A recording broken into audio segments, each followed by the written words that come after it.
With this invocation, I would like to welcome all of you to this conference, Strengthening Democracy in Asia, Participation, Inclusion, Rights, organized by Institute of Social Sciences, ADN, Asia Democracy Network, and World Movement for Democracy. This morning, we are blessed to have amongst us His Holiness the Dalai Lama, a symbol of compassion, peace, love, and freedom. May I now invite Dr. George Matthew, Chairman, Institute of Social Sciences, to give the welcome address. And before we start, the mic is... And before we start, I would like to request all the participants present here to kindly request your mobiles. Thank you.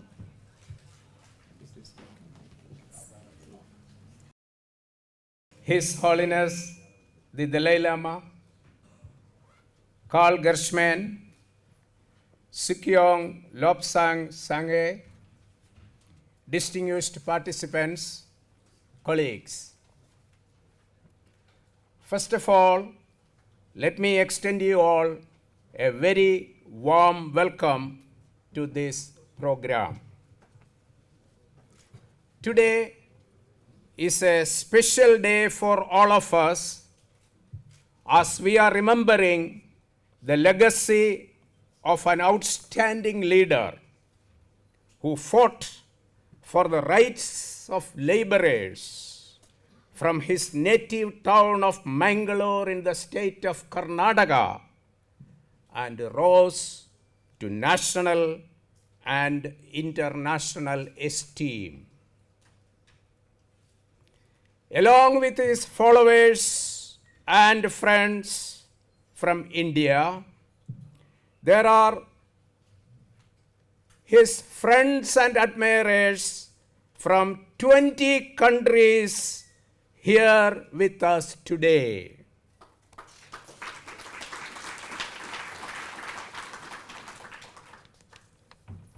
When George Fernandez became unwell, many friends were keen to organize an event in the national capital to remember George's legacy.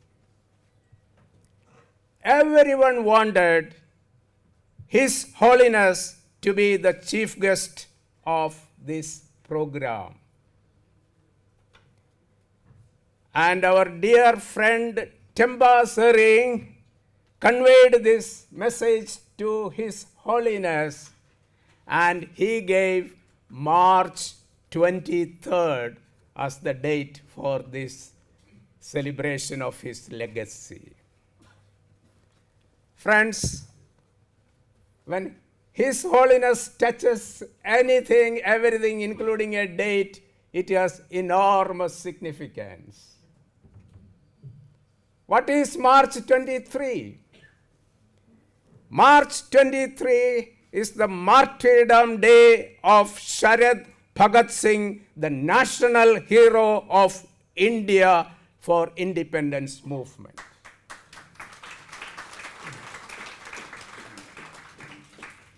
March 23rd is the birthday of the outstanding socialist leader in the country, Ram Manohar Lohia.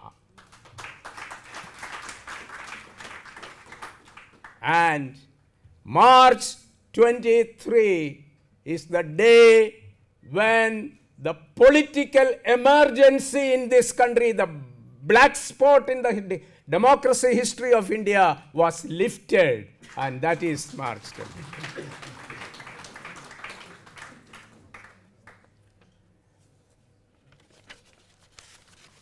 His Holiness, and we have wonderful memories of his association with us. On 19 November 2010, he unveiled the portrait of George Fernandez drawn by Mr. Sikyong, Burmese artist. And he gave on that occasion the Silver Jubilee lecture. What was the topic? Human approach to world peace. An outstanding lecture on that occasion when he unveiled this portrait. And when I mentioned this, he was so happy, and I am very, very happy that he is with us. Friends, let us give a warm welcome to His Holiness.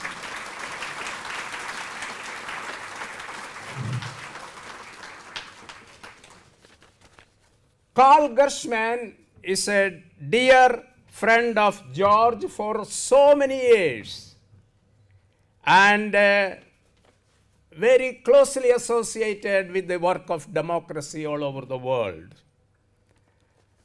Many of you may remember it was in 1999 the World Movement for Democracy was inaugurated, and where? It was in New Delhi. And the keynote speaker was Amartya Sen. From that day onwards, I am closely associated with Carl. And when I shared the idea of celebrating George's legacy, he readily supported me and mobilized such a wide international support for this program. I am extremely grateful to Carl. Because of this, the whole concept of this international conference on strengthening democracy in Asia, participation, inclusion, and rights has been woven around the legacy of George Fernandez. Let us give a warm welcome to Carl Gershman.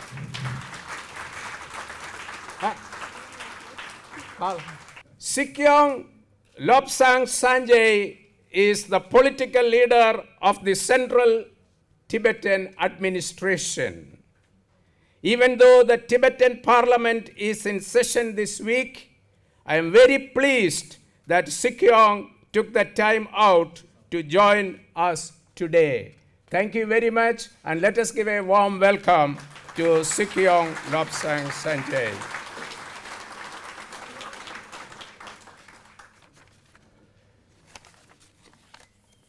Our institute was started 30 years ago. When I told George in 1984 about establishing an institution where intellectuals and activists can meet, he readily encouraged me. Since then, all these years, George has been a friend, philosopher, and guide of the institute. And remembering his great service to the people of this country, we have begun this occasion, and it will continue for generations to come.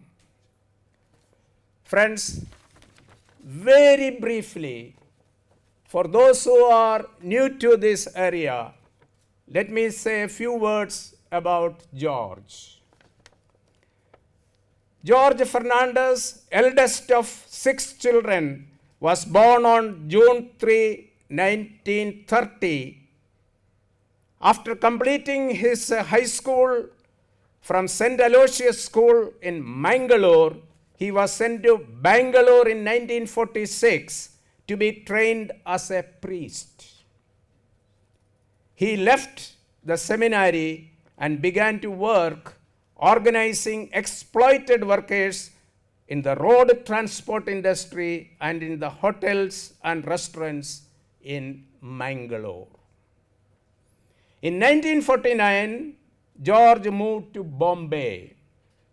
He had to sleep on the streets of Bombay until he got a job as a proofreader in a newspaper.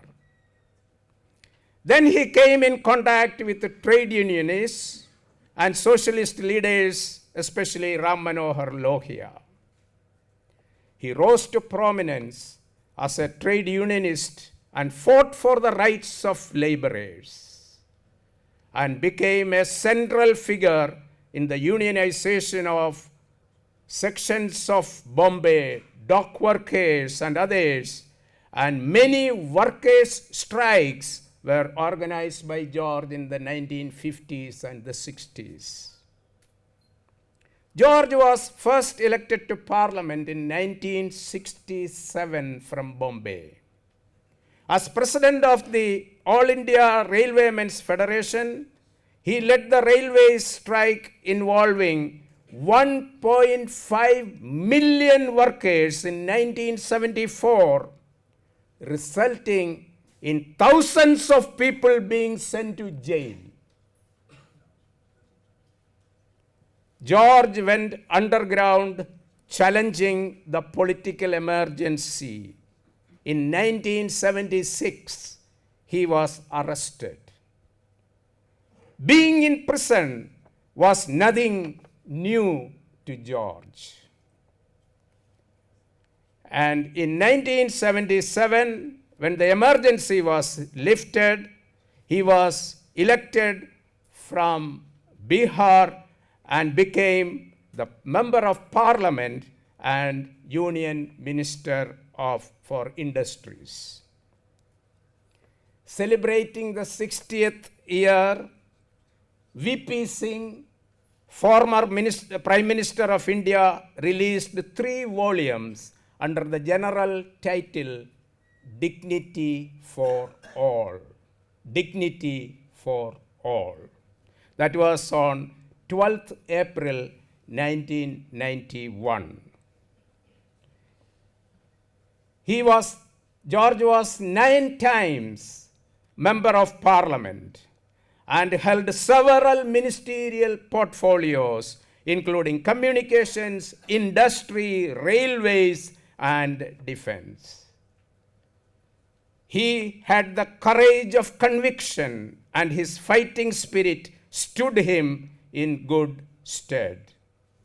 George Fernandez made extraordinary impact on Indian politics, society, and the international political scene. Having acquired a proficiency in 10 languages, George is also literally gifted and has published numerous books. Ladies and gentlemen, I welcome you all to this extraordinary international conference. Thank you very much.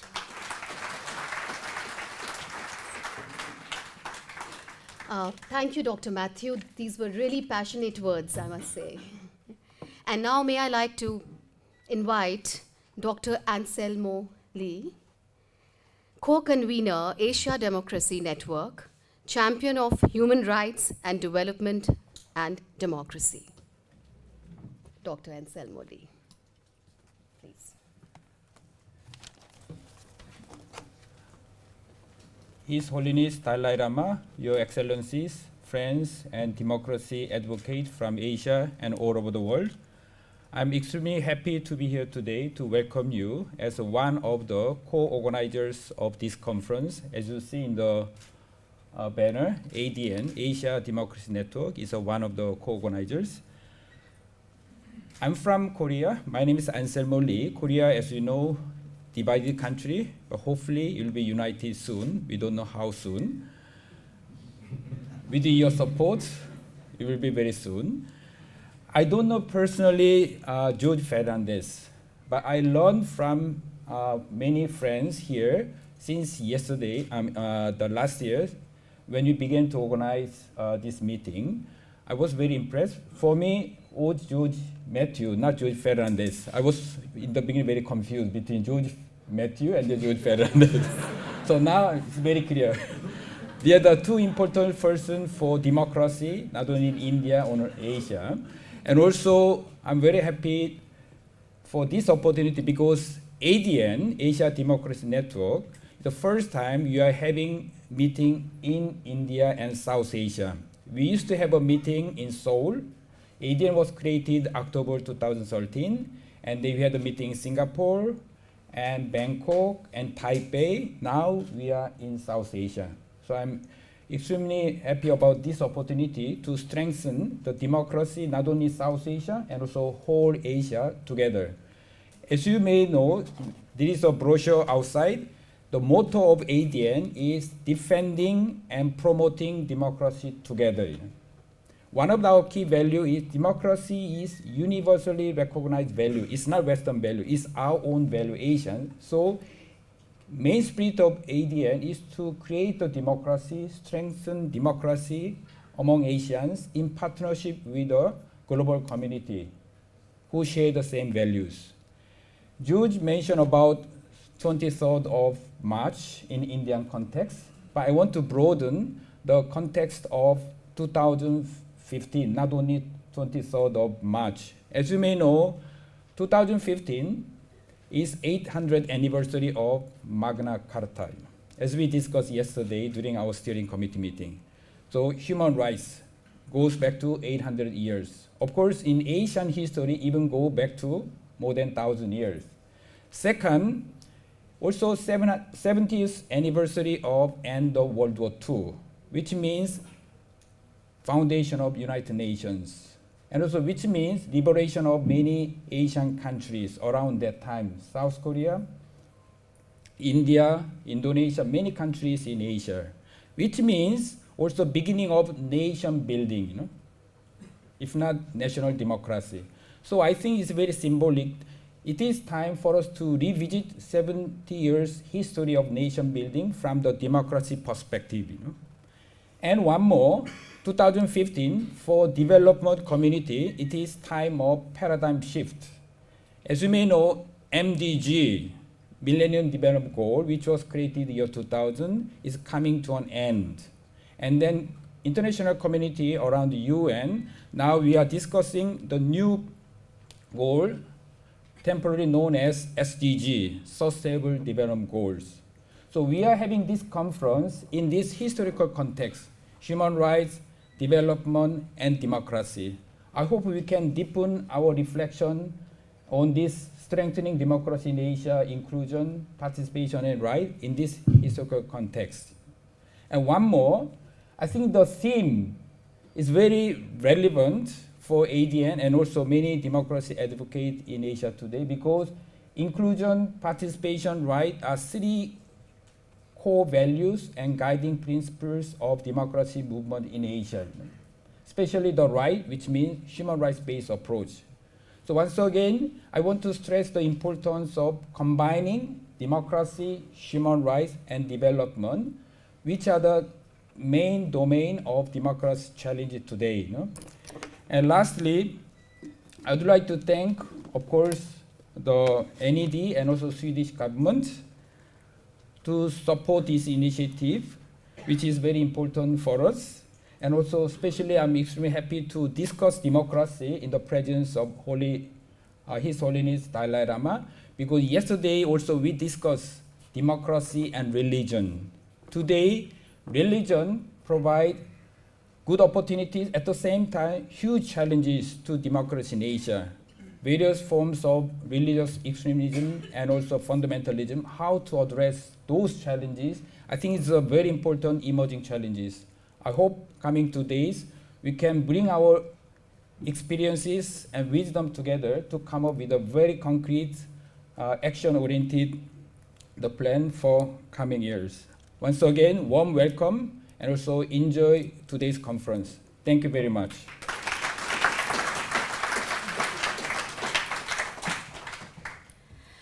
Thank you, Dr. Lee, for those valuable words. Now may I invite Ms. Melinda Quinto de Jesus, former steering committee member, World Movement for Democracy, and founding member, ADN. His Holiness, Excellencies, honored guests, friends, ladies and gentlemen, it is in behalf of the World Movement for Democracy that I welcome you to this gathering of kindred spirits. I am proud to have spent 8 years as a member of the steering committee of the WMD, ending my last term in 2012, as my colleagues and I, coming from different parts of the world, welcomed the dramatic changes in Myanmar, even as we saw the gains of the Arab Spring challenged by conflict and division. Democratic practice calls for patience and persistence. It is never easy. The fragile steps taken towards people's freedom and self-rule are only the first steps in a long journey. Even older democracies are confronted by the need to review and to renew their own democracies. Thus, the World Movement for Democracy has its work cut out for its members.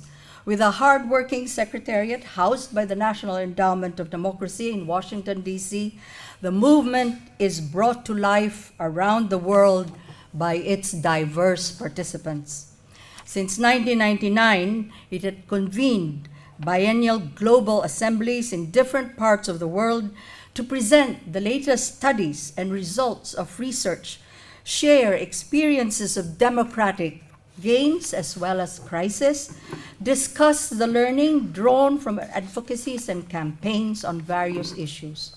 Practitioners, scholars, policymakers, journalists like myself, and funders dedicated to the advancement of democracy have deepened the understanding of the growth in the different kinds of soil where the seeds of freedom and equality are planted. At every stage, activists work to wear down dictators, open up closed societies and authoritarian systems, consolidate emerging democracies, and reform and restore both old and new. Cross-border solidarity grows learning about critical issues, making elections not just free and fair, but also the need to provide meaningful choices for national leaders. The protection not only of human rights, but of its defenders. Countering the culture of impunity, and not the least, the issues of women and of peace. Before the end of my term, the World Movement for Democracy brought together Asian champions to form our own Asian Democracy Network, something that highlights the idea that the 21st century will be Asia's to claim. Someone had described the WMD as a huge movable tent for democracy as principle and practice. But with my own personal experience in that tent, I have expanded that image. It is a welcoming canopy, a sheltering sky for all who can contribute and all who believe that there is much to learn from counterparts who have triumphed in the struggle, as well as those who have suffered the test and trial of the journey. It is good to have this conference in India, which represents a vigorous model of democracy in Asia. Once again, welcome and thank you for your presence. Truly inspirational, ma'am. It was really inspirational. And now I would like to invite Mr. Carl Greshman, President, National Endowment for Democracy, longtime activist and supporter of human rights and democracy worldwide. Welcome, sir. Thank you. And welcome to all of you this morning. I want to pay a special welcome to Ambassador Chung Kwan Tien from Taiwan. And a very special welcome. We have with us this morning three of George Fernandez's four brothers, Paul, Michael, and Louis. Please stand up.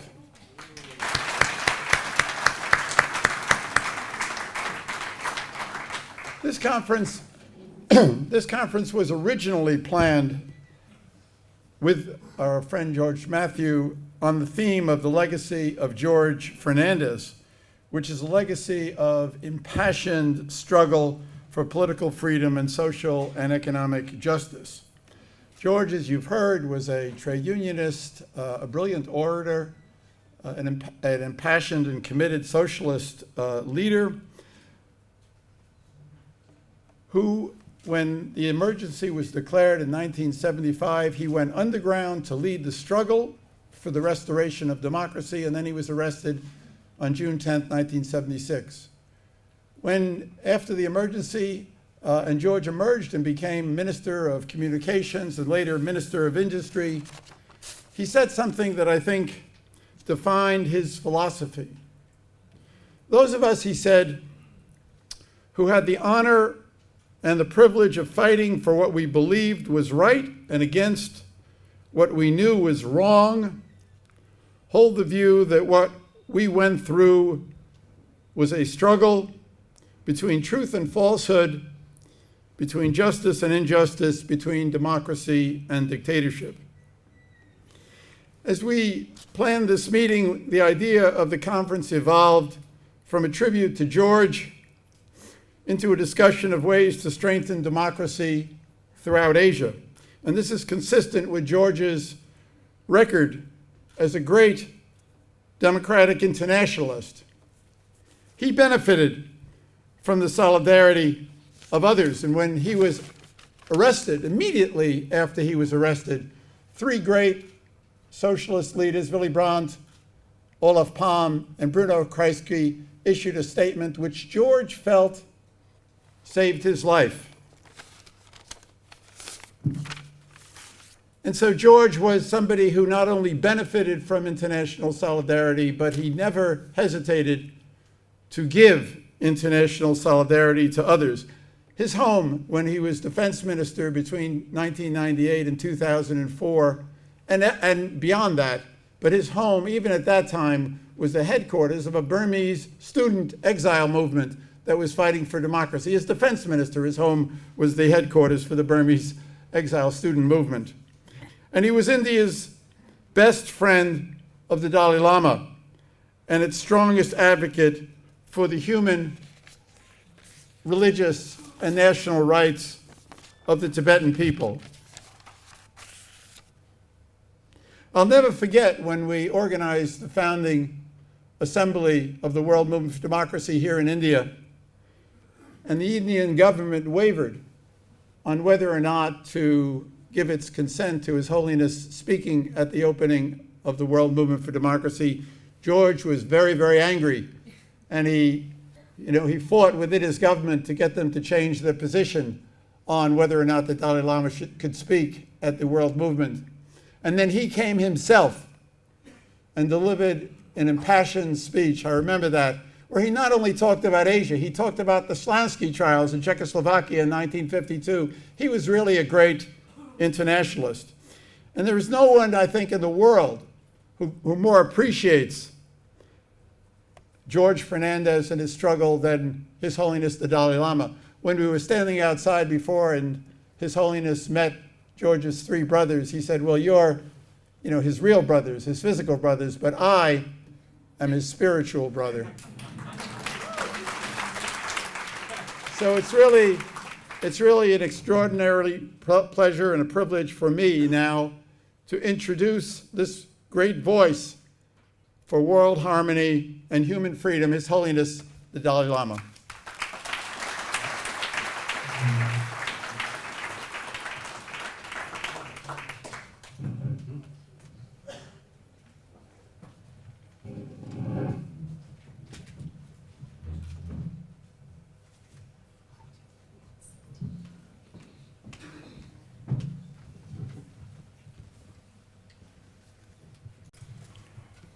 Respected elder brothers and rest of brothers and sisters.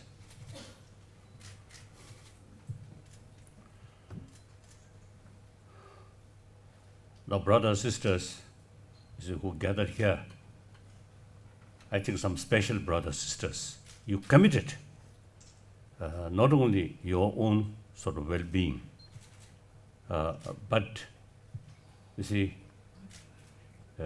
taking care of millions of other people. So I really appreciate your feeling, and then also more important, You committed these sort of ideas. But it is quite easy. You say very nice thing, but doing nothing. That quite often you see happen. But I think you see people here, I think you really committed yourself. Then on special occasion, George Fernandez, long time my friend. I'm one of admirer of him. I remember during his he as a defense minister, one occasion, he invited his own residents. I think you were there. So we had lunch. Then after lunch, I enter his toilet. So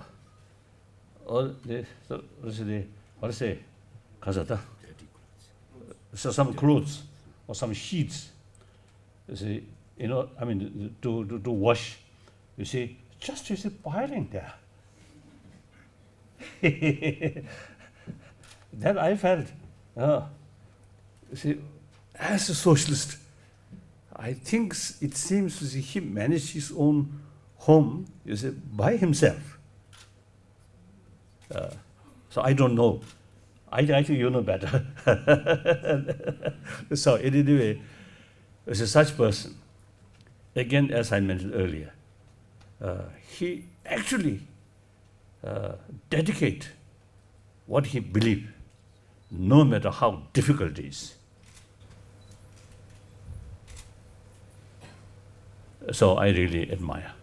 And then beside that, he also very, very sort of sympathetic, or not only sympathetic, but he often, mention about our difficulties, like that. So I feel till my death, his face always very close in my heart. As a Buddhist, our unique very special friendship, may carry even next life. When I my next life, in deep and the deep my mind, maybe I'll remember him.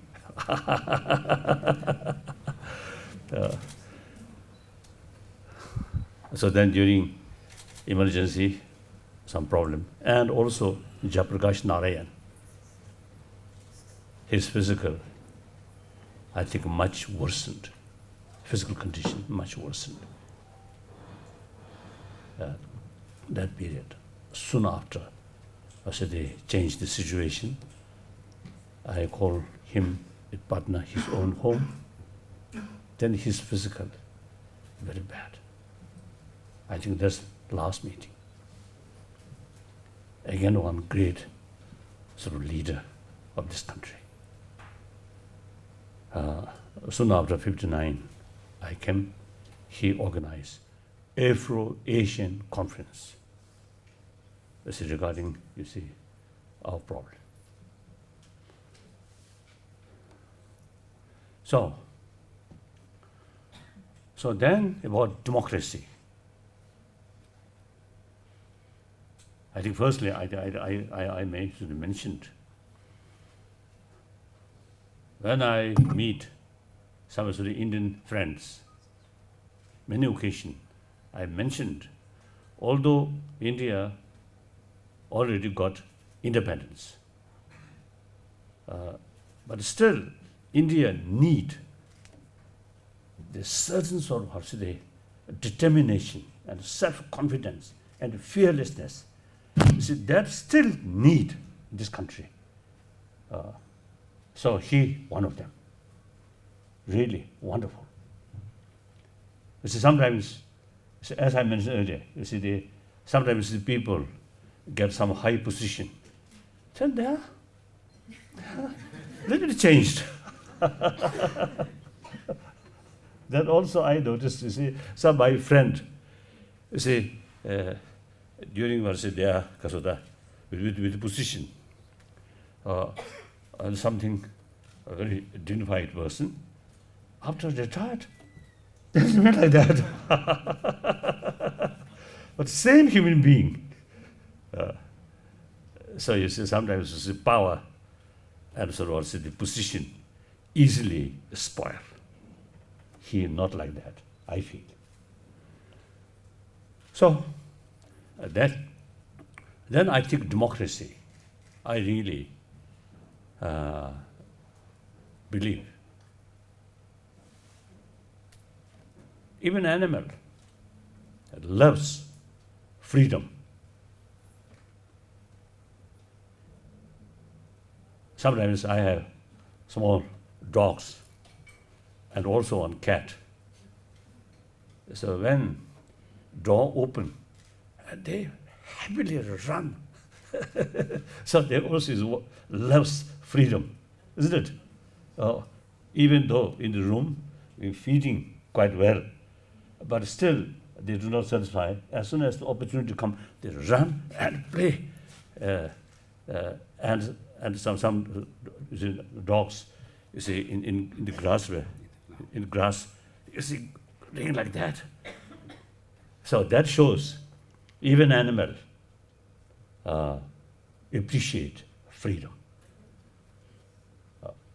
So then we are human being. Besides sensorial or the experiences, our experience in mental level is much, much stronger than animal. Animal, you see, I think mainly use sensorial or say because of the experience for their survival. But we human beings, the mental thing become much more sort of because of the important. So I think differences, the sentient being who use mental sort of capacity, that I think we can call as a human being. So then, in order to utilize fully about human creativity nature, freedom very important. So now when I enter here, you see, hardly no African people or Arab. I think in the future, I think such meeting, I think we should invite some people from Africa.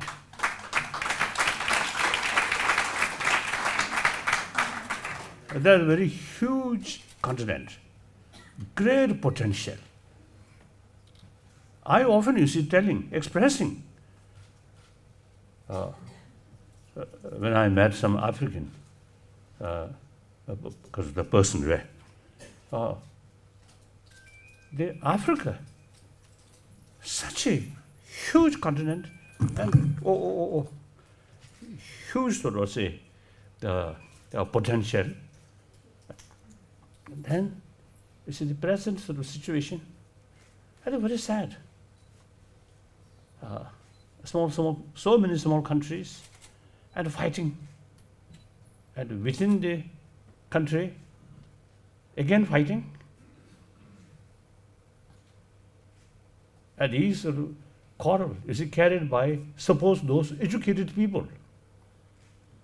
The people in the countryside, their real sort of effort is struggle for their daily survival. These are human beings. And then someone, you see, told, now the religious faith now causing problem. So these things You see, I usually, because of the call or express these terrorists as brothers, sisters. We should not, put them something far. No, must bring closer. Then through understanding, I think firstly, the personal sort of contact, friendship, and through that way, we can develop trust. And with trust, we can touch these critical, serious matter. Serious matter never solved by distrust. And use force, totally wrong method.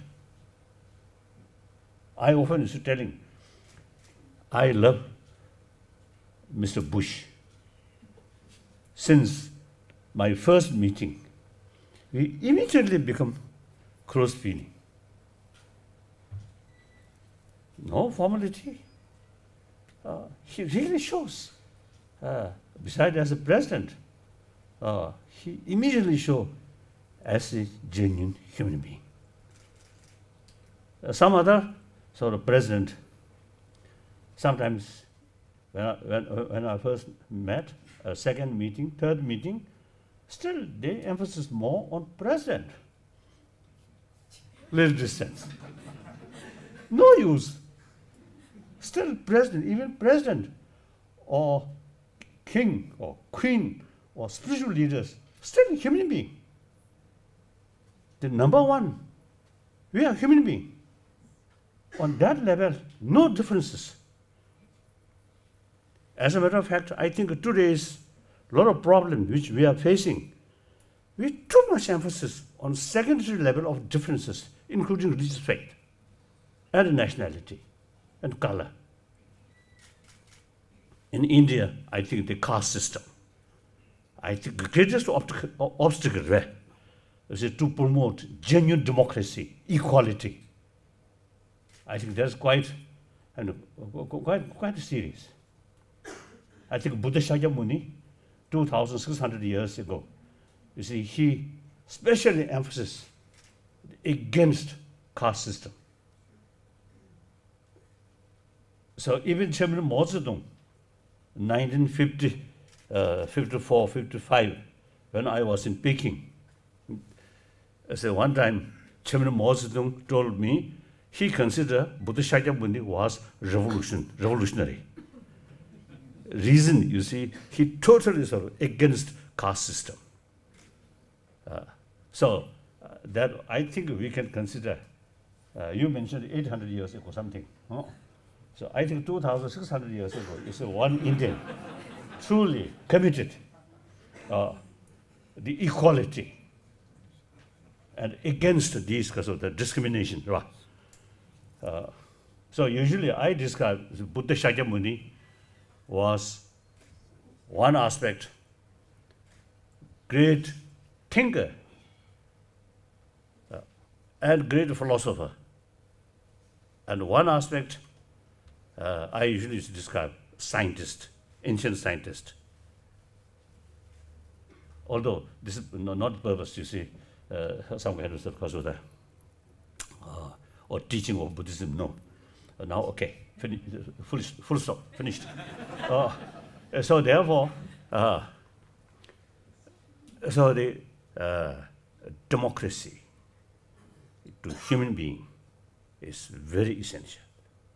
This not only give freedom individual, but humanity. So as they further progress, the individual creativity nature must utilize fully.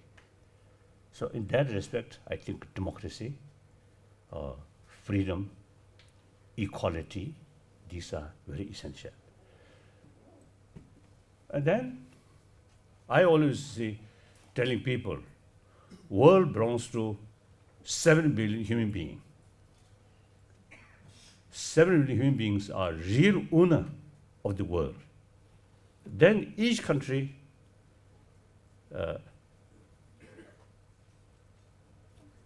I made the sentence about Mr. Bush. You see, as a human being, wonderful. So as far as his policy is concerned, sometimes a little difficult. So one occasion, after Iraq crisis happened, one occasion meeting, then I told him, I love you, I respect you, but some of your policy is concerned, I have great reservation. Then he laughed. So this is the full sentence, okay. So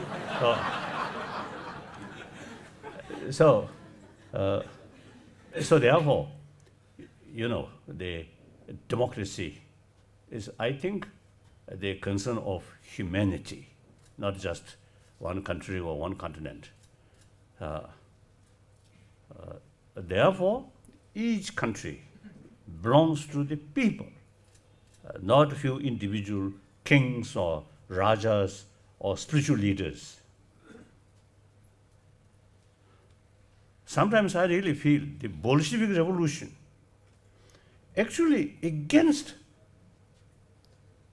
the Russian, the Tsars, strict control. So against that.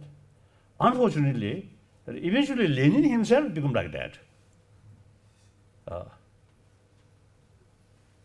And then, as well as the Chinese Communist Revolution, I think against the emperor's sort of extreme power, right?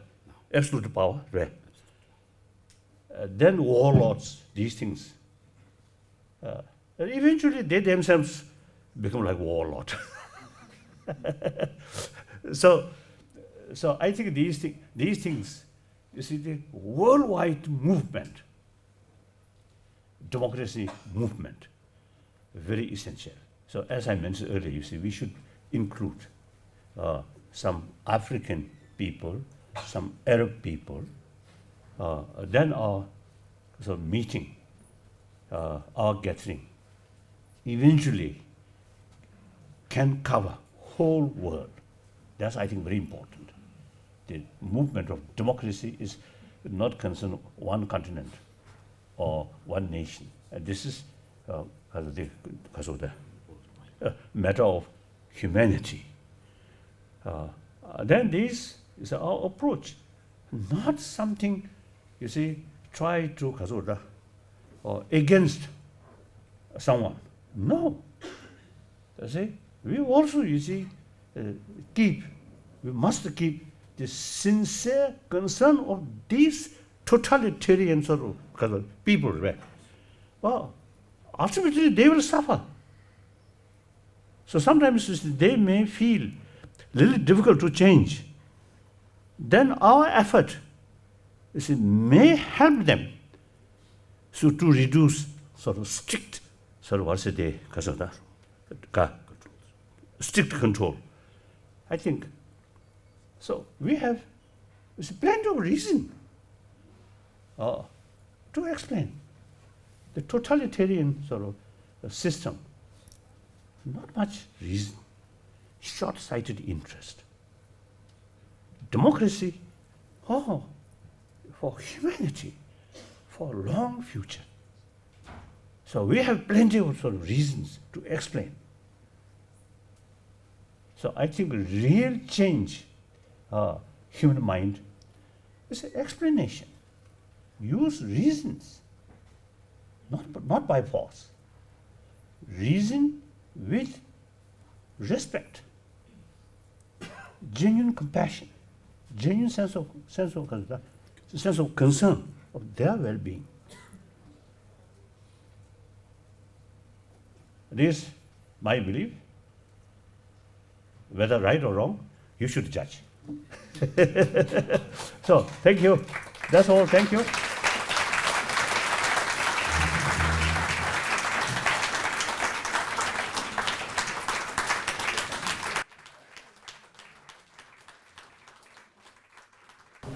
I'm going to just pose the first question to His Holiness. And I want to pick up on the idea that he was talking about at the end about democracy and totalitarianism. And I want to speak about India and China. These two great countries, the largest countries in the world. And India is the most diverse country in the world, ethnically, religiously, linguistically, and yet it has managed to hold together as a democracy. And Tibet finds itself between these two countries. Might you speak with us for a moment about how these two countries represent two ideas and how this might play out for the future of the world?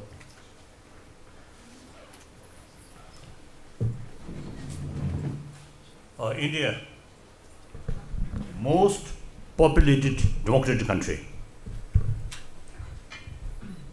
And because of, you see that, I think because of democracy and rule of law, although some pockets here and there, some drawbacks there, but basically, you see, the complete freedom of media and rule of law, democracy, I think because of that, this country, as you mentioned, in spite some because of the difficult situation, but this country, most stable country, compare neighboring states. Of course, in some extent, I think individual leaders also used to make some differences. But basically, the system, democratic system, Correct. and the constitution based on secularism, these are really produce good result. Then China, I think communist totalitarian sort of system in European continent in early 20th century, around I think 1917, around that, you see that sort of country, you see a system with totalitarian communist system, you see developed. But within same century, that changed. That change not by outside force, but people themselves. Now China, People's Republic of China, one way after the Deng Xiaoping sort of as the leadership, you see, he realized China remain isolated, not good for interest for People's Republic of China. So you see, he opened a close relation with outside world. So that I think also the economy was the liberal way. Economy, what's it, more openness, the economic field. It really helps. A lot of millions of Chinese, I think the difficult sort of economic situation now much improved. Still, over, I think, what's it, 1.45 billions of populated nation. The economy, very important. Now, today, some problems. So that, I'm not economist, I'm not expert, but some people say, unless political system, some change, this kind of difficulties will remain.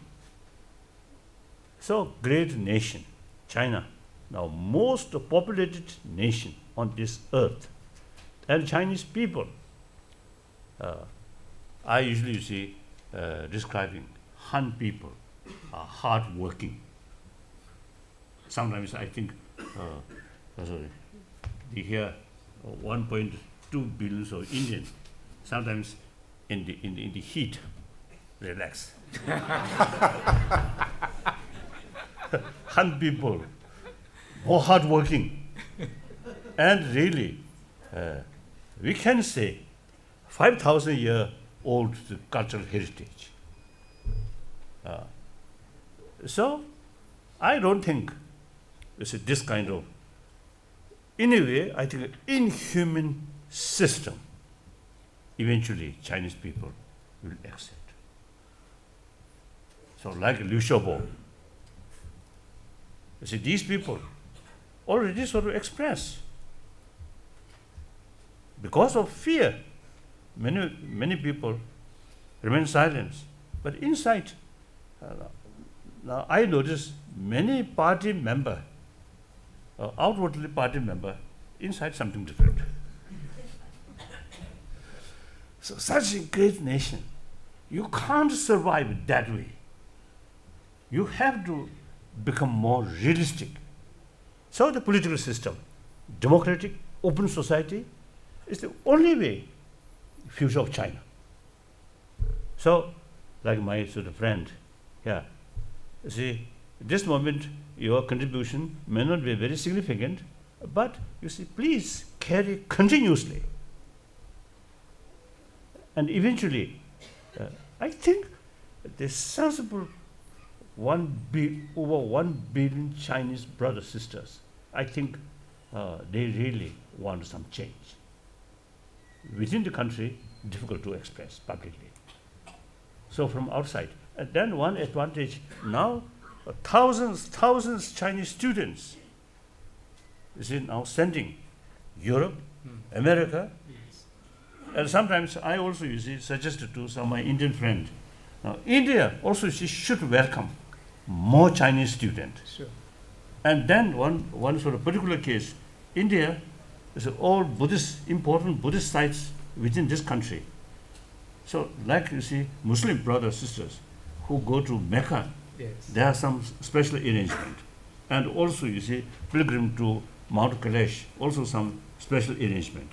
So similarly, you should provide some special arrangement. The millions of Chinese Buddhists who want to take pilgrim in this country. So through that way, they closer feeling. Sometimes leaders, I think like former Soviet Union, when my first visit there, 1979, I noticed the Soviet people, the government, I think deliberately create some kind of impression. Unless Soviet ready militarily, West going to attack them. Then I know, 1973, I already visited Europe. There I found many people in Europe, they fear. Unless something prepare, Soviet may attack, or Warsaw Pact may attack. So in Soviet Union, the opposite sort of impression. So these, and then the construction of a Berlin Wall, these things, out of fear, I think in deep inside, lack of self-confidence. So in any way, not too much.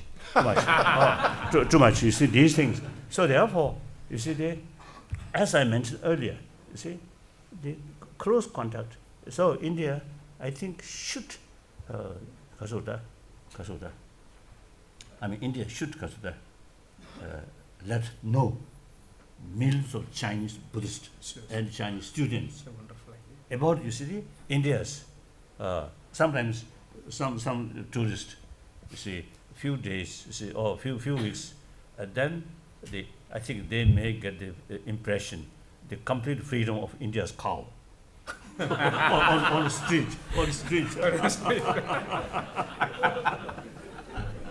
Like one time, I remember the Tintin's Kasade. The comet, I think very beautifully, mentioned that captain or something, his car crashed one cow. Like that. So there are some little bit sort of careless things there. But if they spend more time, then they will realize India's freedom, India's democracy. So that's very important. I feel that. So eventually, I think, and then once, you see, develop more familiar feeling each other, and trust come, then this border issue, these things easily can solve. So long some distrust there, even small things, then create more difficult. That's my view. His Holiness, thank you so much for remembering Liu Xiaobo. I mean, I hope that we'll welcome Liu Xiaobo to a conference of the Asia Democracy Network and the World Movement for Democracy before too long, and he should know that he's not alone. Thank you very much for remembering. We have time for other questions. If somebody wants to raise a question, I see a hand in the back. Please, yes. And say who you are and where you're from. I think His Holiness would like to know, and you'll get a microphone. My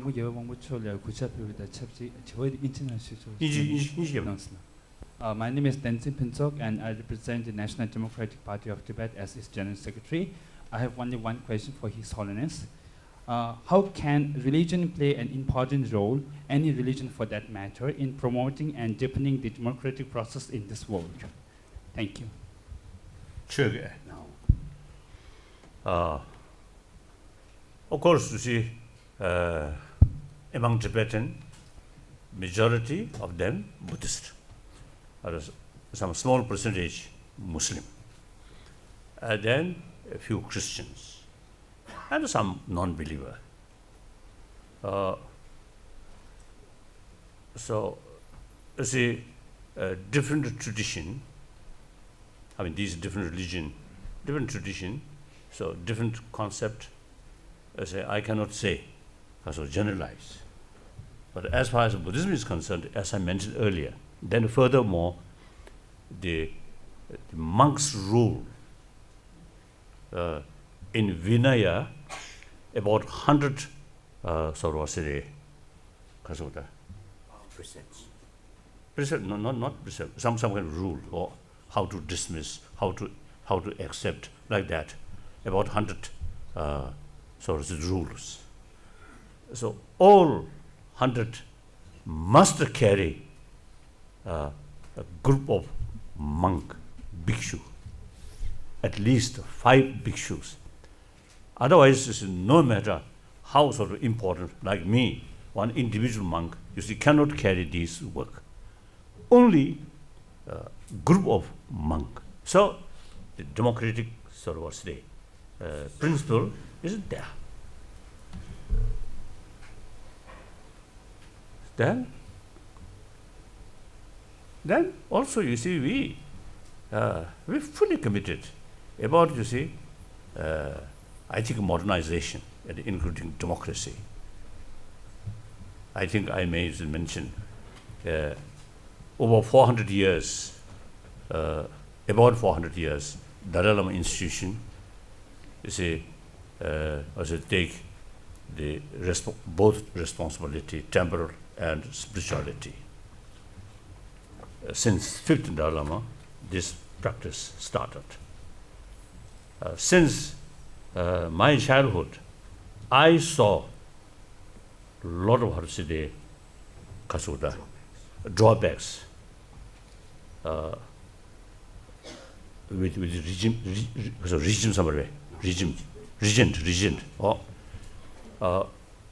Then, say, I develop conclusion.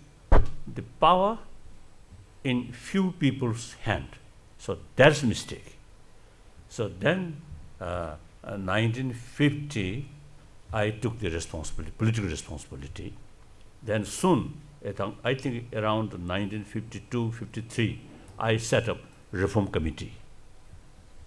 So start some reform, but not very successful because of the circumstances.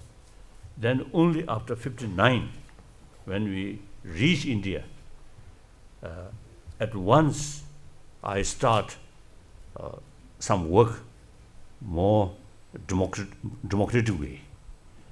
Then 2001, we already achieved elected political leadership. then my position is a semi-retired position. Now 2011, I totally now retired. No political responsibility.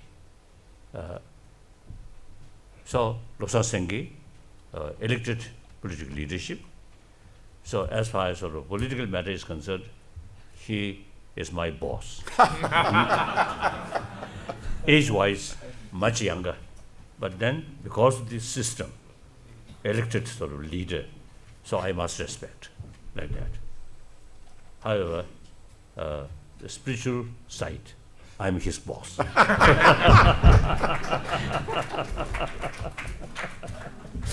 Like that.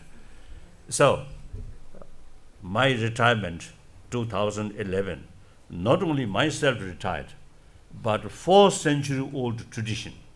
Dalai Lama institution automatically become head of both temple as spirituality. Now that formally, happily, voluntarily ended.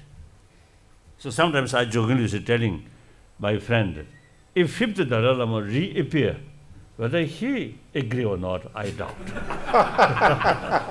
But I have no worry. Now he never will come. Past is past. Wonderful. Please, yes.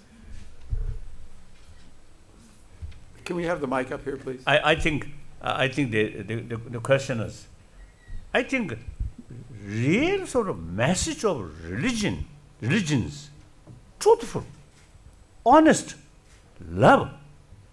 So love means respect other. So the democracy also, you see, very much connected with respect other and love other, sense of concern of others' well-being. The totalitarian dictators just think their own interest or small circles sort of interest.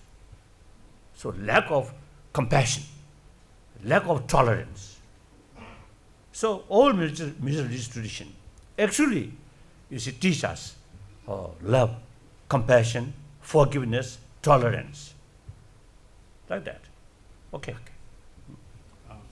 Your Holiness, I'm Joseph Cheng, convener of the Alliance for True Democracy in Hong Kong. As you know so well, our struggle for democracy has encountered serious difficulties. We probably cannot expect significant progress in the foreseeable future, in the near future. In fact, we have not been able to deliver much, despite we have not been able to deliver much in terms of results, despite our efforts in the past 2-3 decades. Yet, we are not going to give up.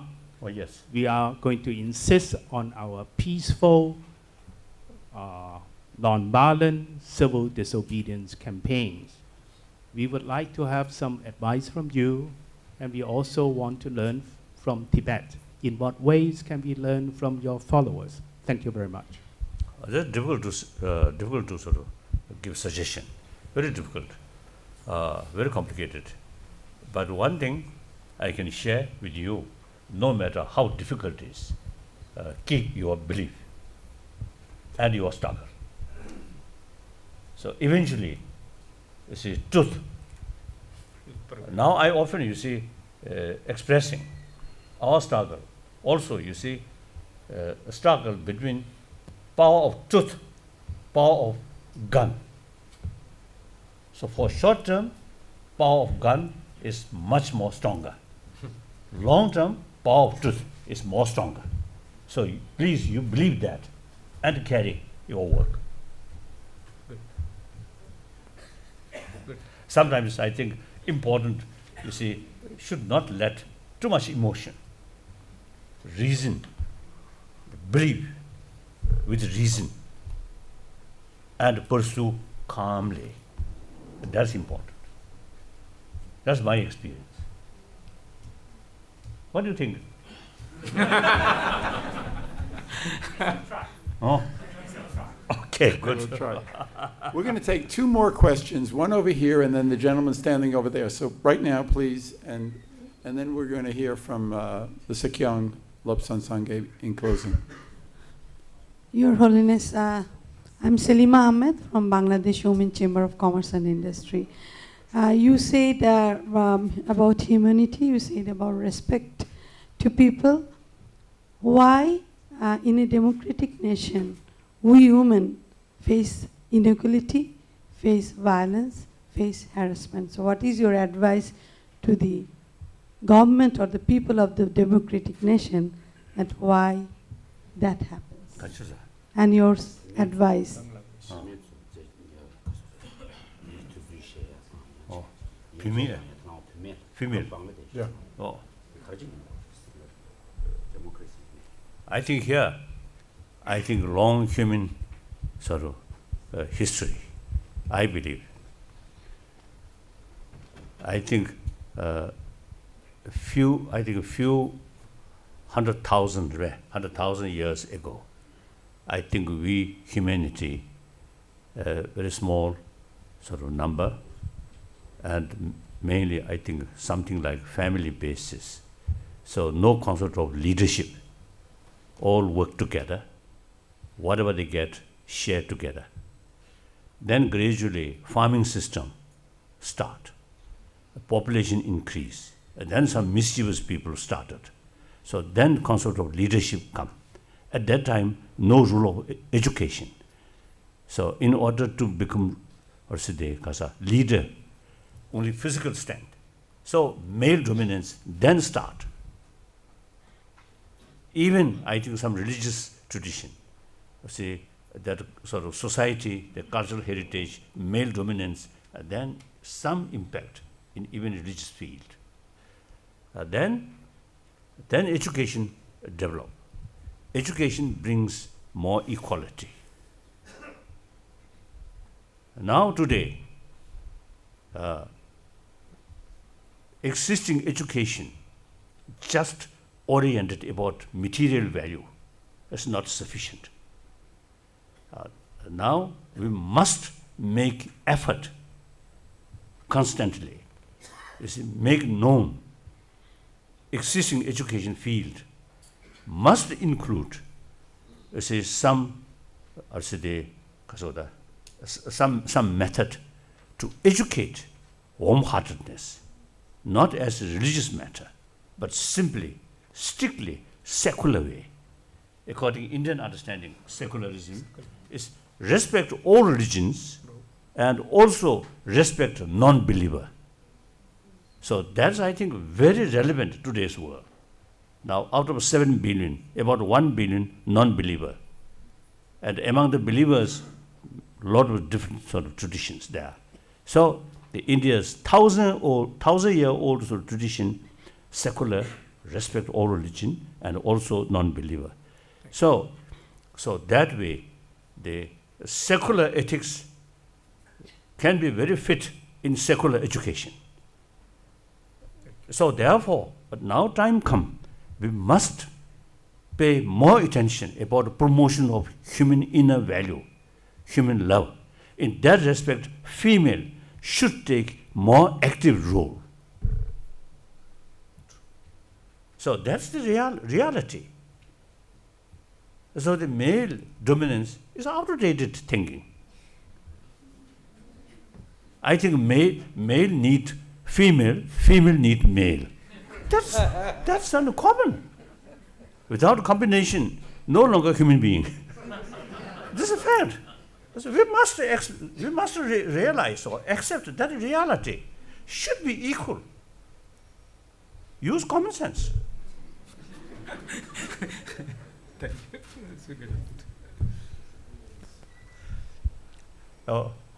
His Holiness Dalai Lama, I have a simple question.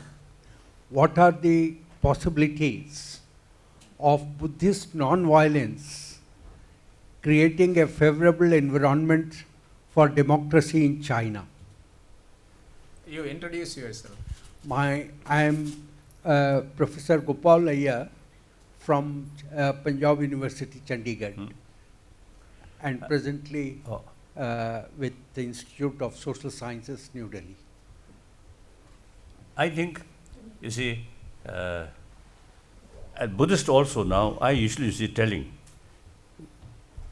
any person, anyone who consider himself or herself as a Buddhist, then we should be 21st century Buddhist. That means Buddhist with fuller knowledge about Buddhism, Buddhist philosophy, Buddhist psychology.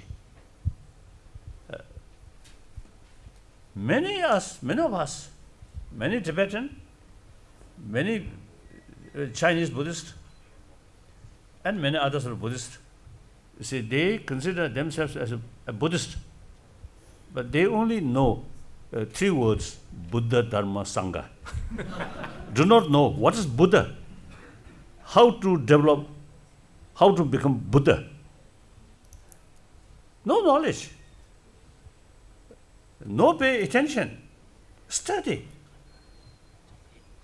So sometimes, according to Buddhism and Jainism, Sankhyaism, one part of Sankhyaism, these 3 ancient Indian sort of spiritual tradition, no concept of creator, but self-creation. Buddha mentioned, you are your own master.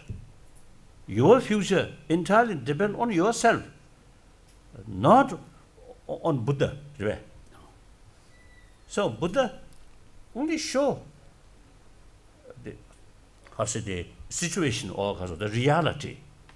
Then individual, you yourself, analyze, use common sense, and then improve yourself. So that's Buddhist way. So sometimes we Buddhists almost consider Buddha as a creator.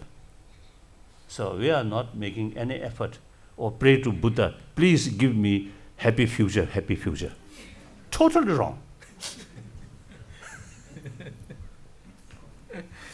So therefore, now China, I think around 400 millions of Buddhists. Now the communist China, the biggest Buddhist population. So many of these Buddhists really showing interest about the Nalanda tradition. That's Tibetan Buddhism, Nalanda tradition. So Nalanda tradition, pay much sort of attention, right? Study. My own case, when I start a study, my age about 7, already start to memorize those root texts wrote by Nalanda master.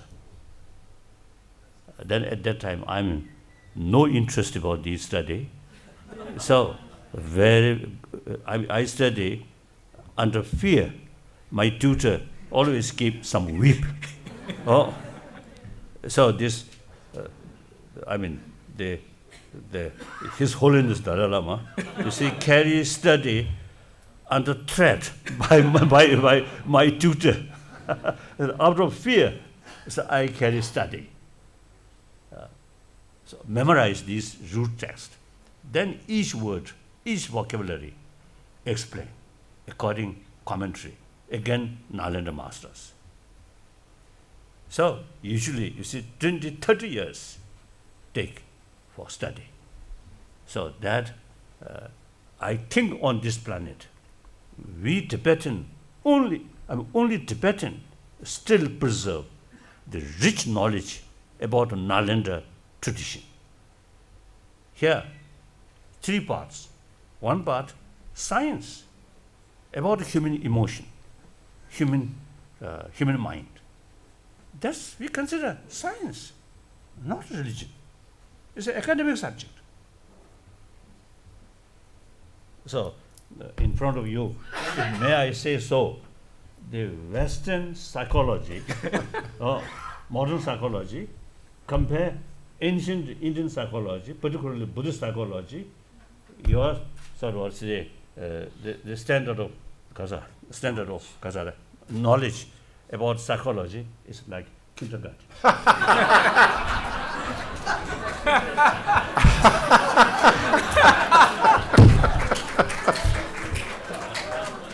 So these now many scientists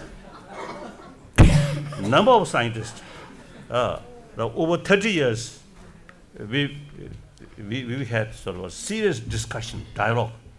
Now many of them realize information about emotion, about mind, and the whole system of emotion. You see, the information from Nagaland tradition is, they found very, very useful.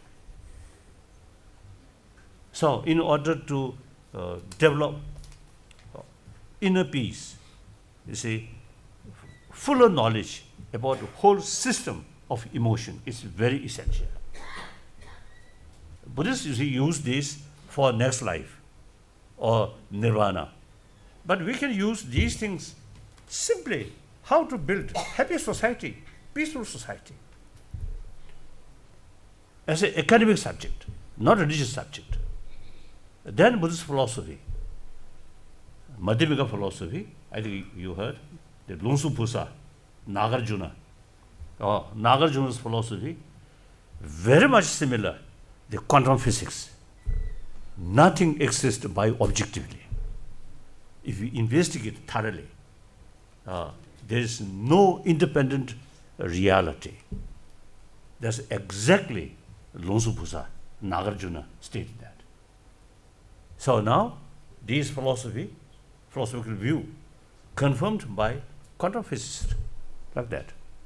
So, quite strange. But meantime, I never state Buddhism is best religion. I never state that. The best, or I mean good or bad, have to sort of have to define where. Defined on the basis of individual. Someone or find the concept of creator is very, very powerful. So, for that person, the Christianity or the theistic religion is much more useful, much better. Then some people, you see, non-theistic sort of religion, some people find that's much more effective. So, when we judge, when we cannot say this religion is best religion.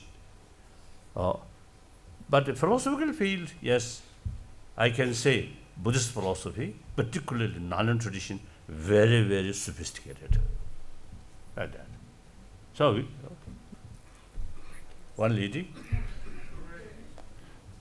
Okay, one last Now, question. last question now. Last question. Thank you very much. I wanted to seize this opportunity of speaking to you. I am Shamama Arbab from Pakistan, Peshawar.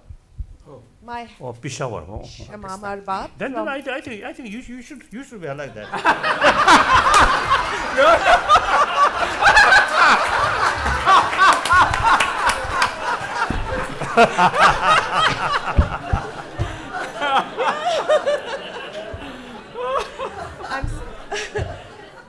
My one thing that most of the things my religion and my parents have been telling me never hit my head till I heard you and your sayings. You reinforced what our religion has been telling us about peace.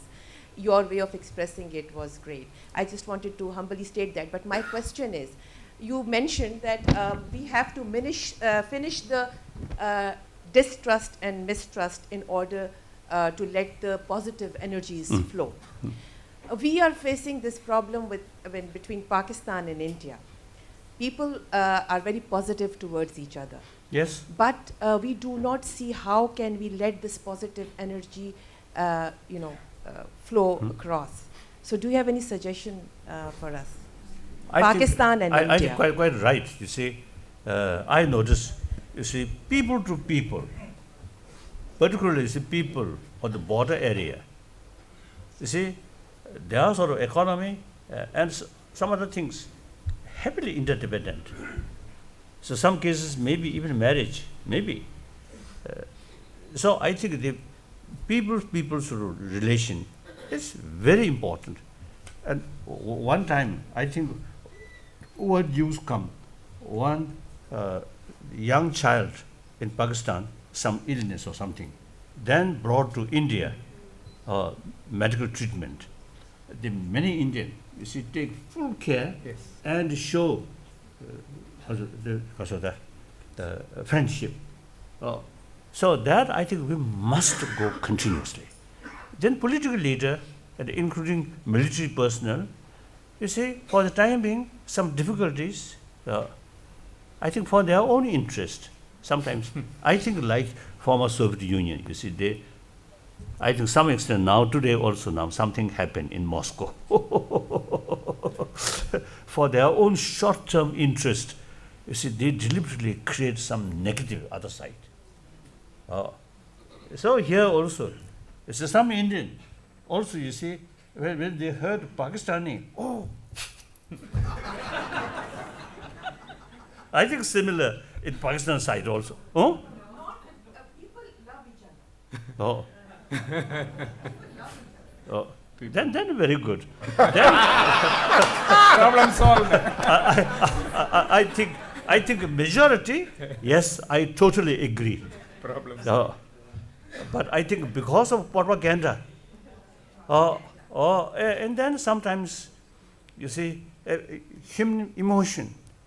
You see, sometimes it's too much emotion, then no room of reason.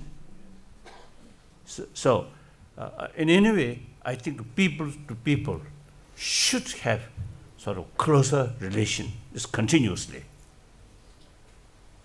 That's the only way. And then wait. I think leadership side, eventually, I think will change. Will change. And then, like this kind of conference, if we invite some hardliner, and then let them express, and we can argue gently, not like this. Through reason. That's the way to build trust. So, as I mentioned earlier, some hardliner, these Muslim terrorists, I prefer welcome and talk. I think outside should check very thoroughly.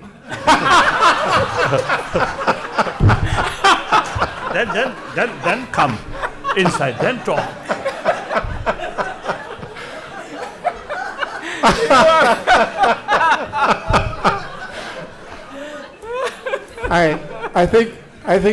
I think we've all seen why His Holiness the Dalai Lama is a symbol of democracy, of universalism, and a great inspiration not only to people in Asia, but in Africa, in the Middle East, in Russia, in Latin America, even in the kindergarten West. You are really an inspiration to us all. Thank you. And now it's my very, very great pleasure to call upon my good friend, the Sikyong, the elected political leader of the Central Tibetan Administration, Lobsang Sangay.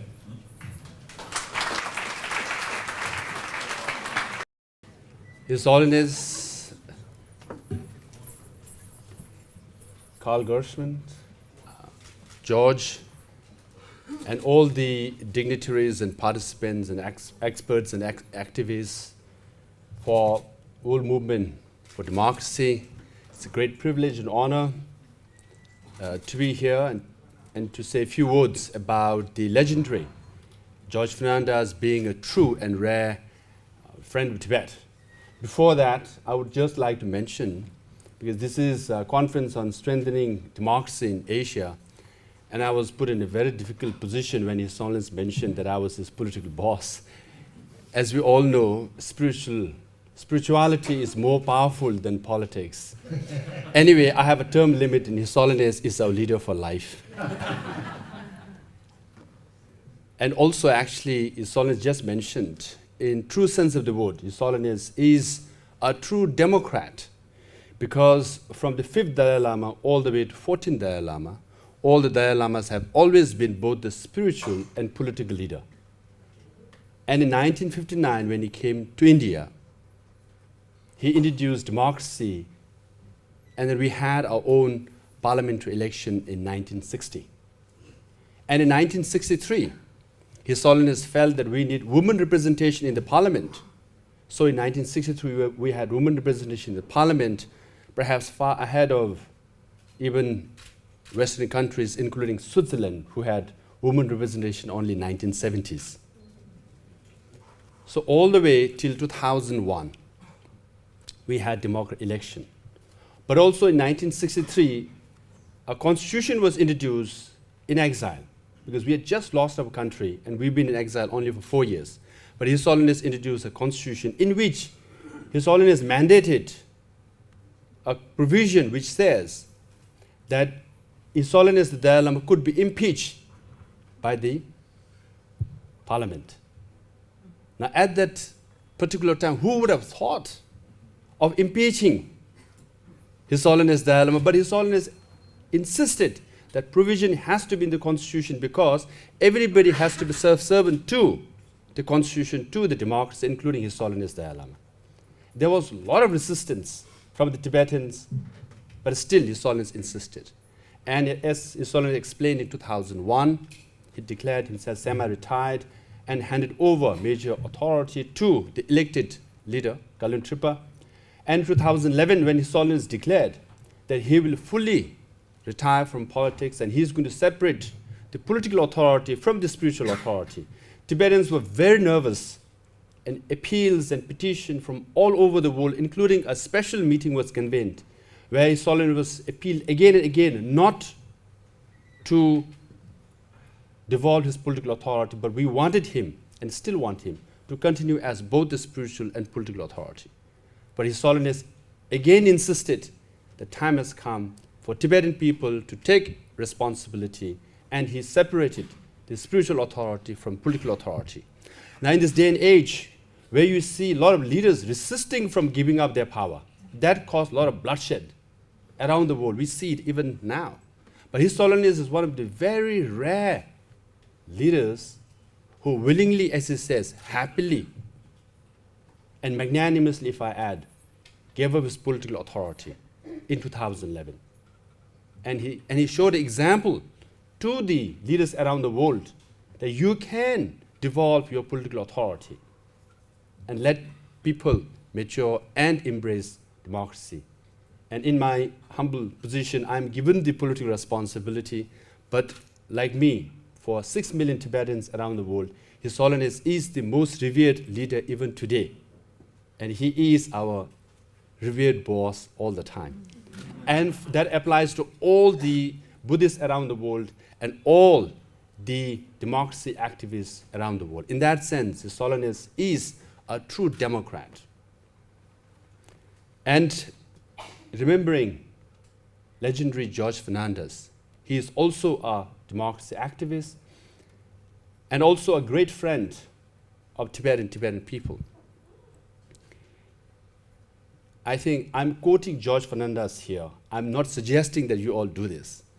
So when Tibet was occupied and His Holiness and 80,000 Tibetans had to flee from Tibet to India, so George Fernandez was in Mumbai.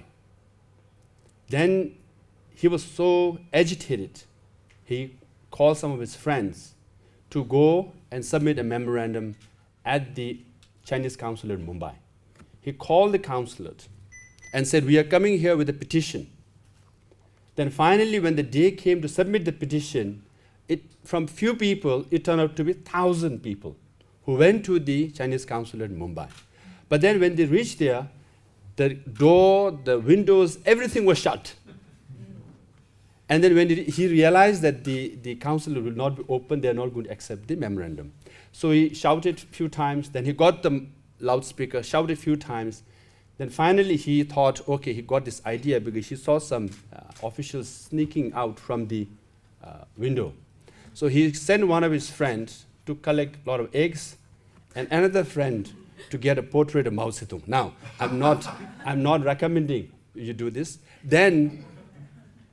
And then obviously they did what they had to do. And then the George Fernandez, the mentor, as you mentioned, Manohar Lohia, he said, that's a stupid mistake you made, George, for doing that. But then the Chinese government sent a protest letter to the Indian government saying, we have heard the sentiments of the Chinese people, so we need an unconditional apology from the Indian government. the Pandit Nehru at that time wrote back to Chow Enlai. He said, look, I am a Prime Minister of India, but we have a political party system. This George Fernandez and the political party is a different party, so I have no control over them. Chow Enlai wrote back and said, I don't give a damn about your political party system, but I want an unconditional apology. Otherwise, for 100 years, we will neither forgive and forget you. And that day, George Fernandez said, I had to take side, and I had to take the side of His Holiness Dalai Lama for good. So since that day, George Fernandez regarded himself as a true friend of His Holiness Dalai Lama and true friend of the Tibetan people. Now, I think there are many Tibetans in this room. On behalf of all the Tibetans, I can say he's not just a true but a rare friend. Whenever we are in trouble here in Delhi, we used to have plenty of troubles. When we were in Delhi College, we used to go to Chinese embassy near Chanakya police station. Then we used to land up in, as we know, all the activist places like prison, things like that. So we used to go to our trusted friend George, and then we always say, "Please help us." He was at times he was minister, at times he was member of parliament. Not only he used to listen to us, he always tells his secretary to write a note to the concerned authority. Not only write a note, then he calls himself whether he received the note, and Tibetans should be released. Then he will go himself personally get Tibetans released. At one time, Chinese Prime Minister was here. A lot of Tibetans were arrested. He himself went to the Supreme Court and appealed for the release of Tibetans. When Tibetans were released, he led the march next day.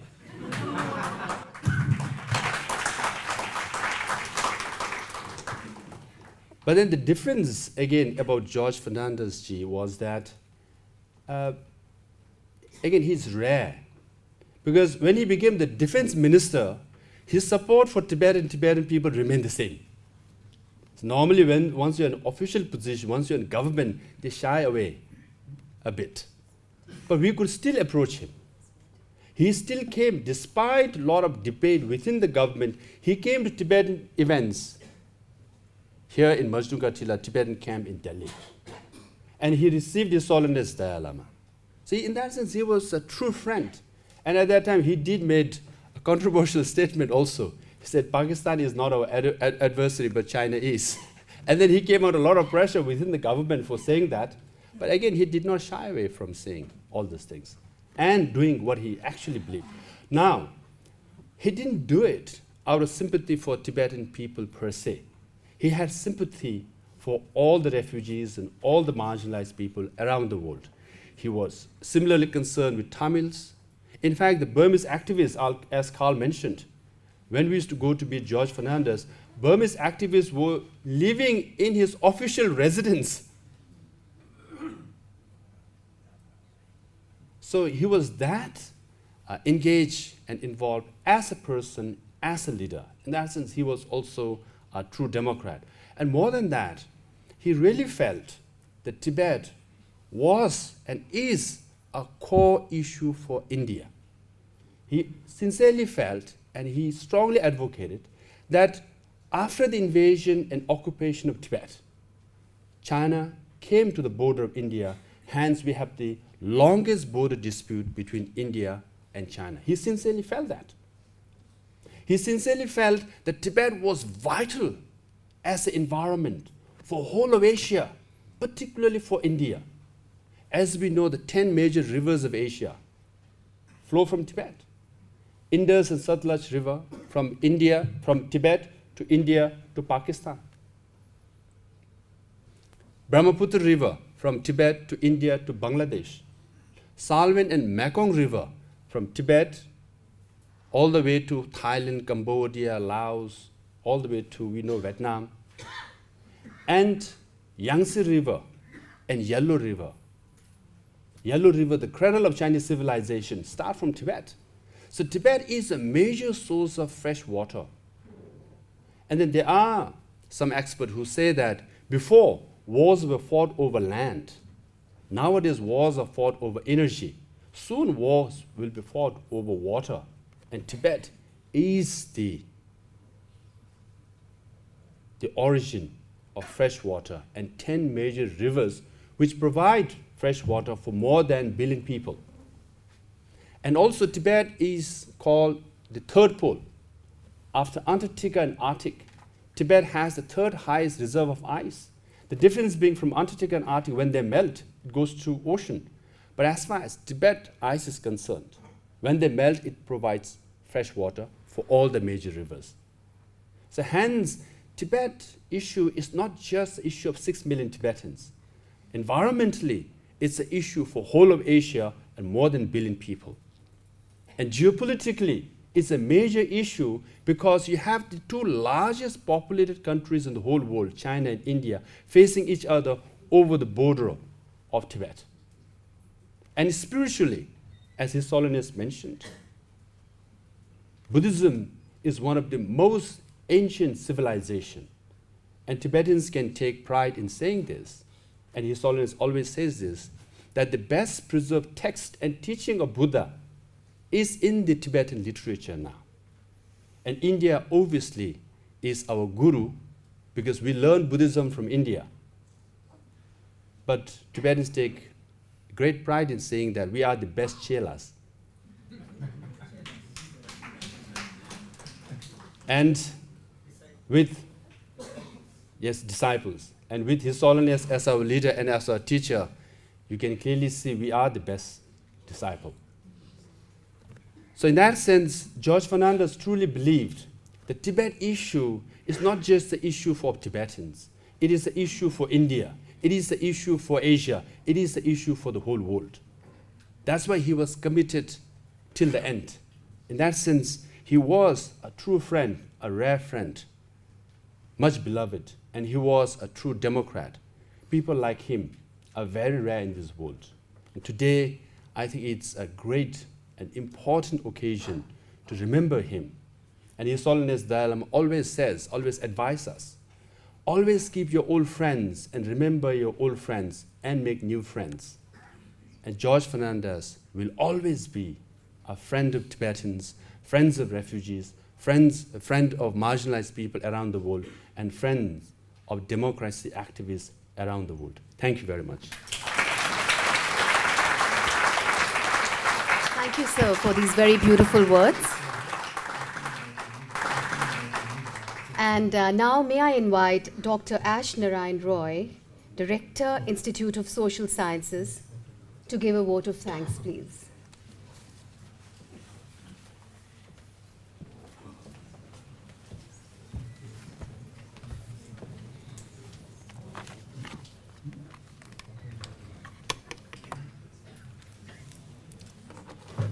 His Holiness the Dalai Lama, Dr. Lobsang Sangay,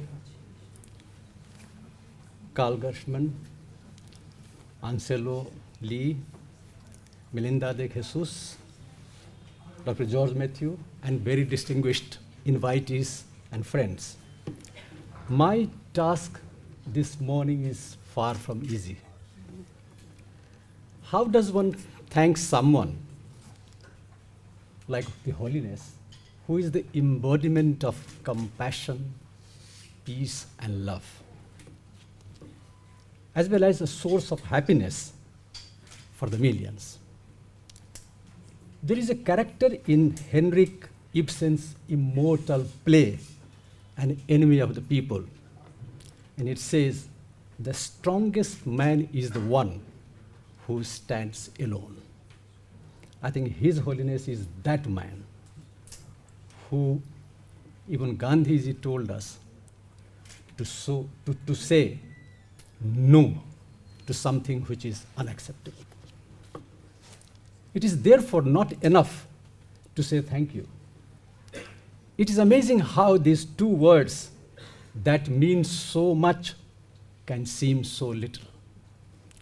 The simple phrase of thank you would pale and diminish in sheer enormity of gratitude we owe to His Holiness.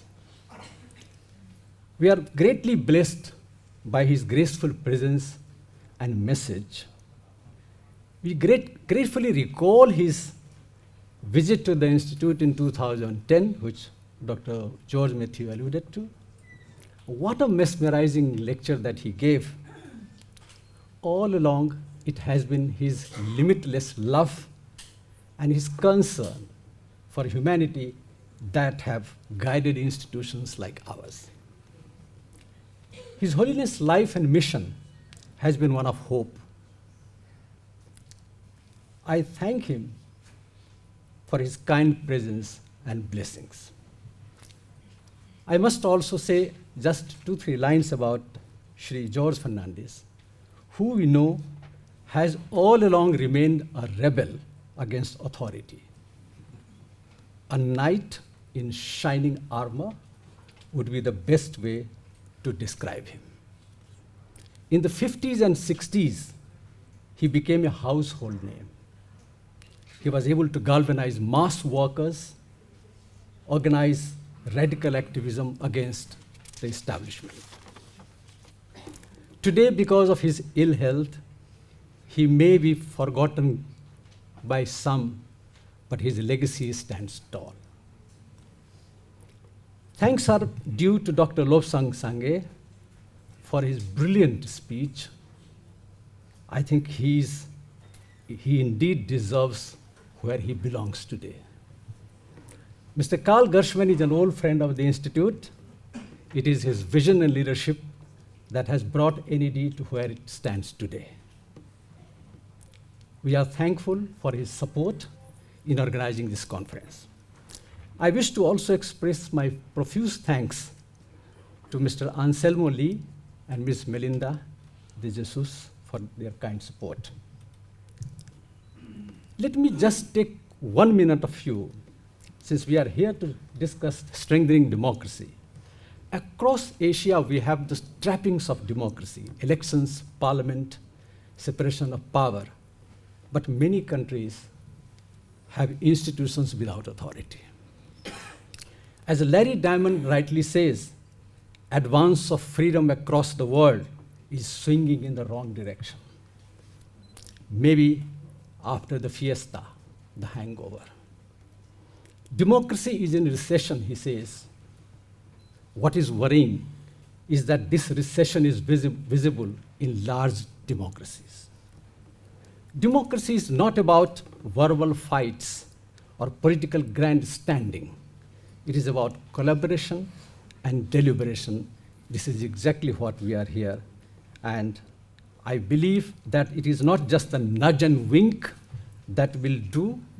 It will have to be much more proactive. I'm sure the deliberations over the next 2 days will provide a lot of answers and perhaps leave a lot of questions unanswered. Thank you very much.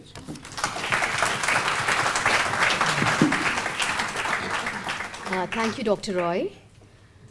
We will now break for a tea break for half an hour.